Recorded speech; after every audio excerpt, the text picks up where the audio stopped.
2월 임시국회가 문을 연 지 꼭 열흘 지났지만 여야의 선거구 획정과 쟁점법안 처리 협상은 평행선을 달리고 있습니다.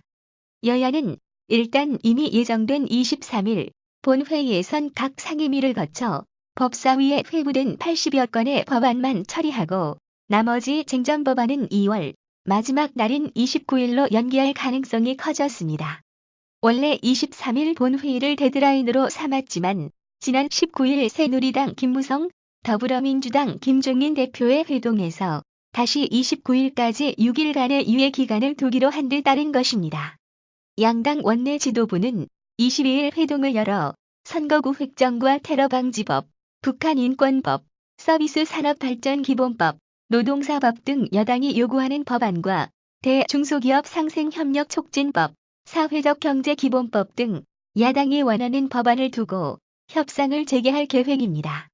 2월 임시국회 종료가 내달 10일이기는 하지만 이달을 넘길 경우 재외국민선거 명부 작성을 포함한 전반적인 총선 일정이 틀어지고 여기에 맞물려 여야의 당내 경선을 비롯한 공천 작업도 차질을 빚으면서 일대 혼란이 예상된다고 합니다.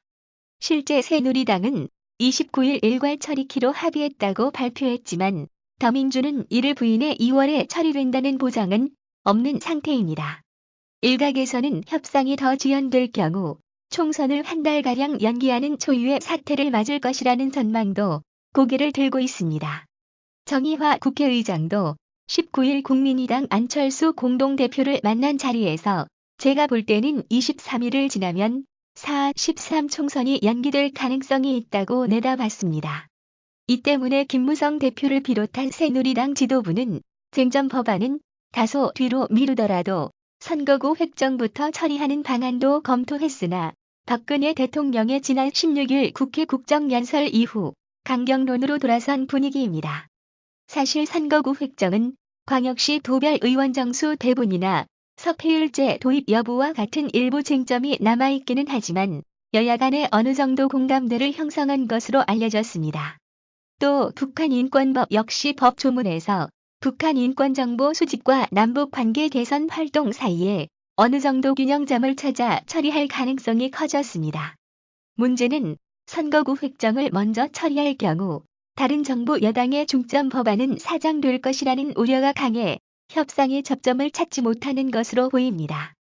특히 새누리당은 북한의 핵실험과 장거리 미사일 발사 등 잇따른 도발 사태 이후 테러방지법의 통과를 강력히 촉구하고 있지만 야당은 국가정보원에 감청, 금융정보 수집 권한 등을 주는 데 따른 권력 남용 가능성을 들어 유지부동입니다. 이와 함께 서비스산업발전기본법에서도 의료 부분을 핵심으로 꼽는 새누리당과 이를 제외하고 통과해야 한다는 더민주의 주장이 팽팽히 맞서고 있습니다.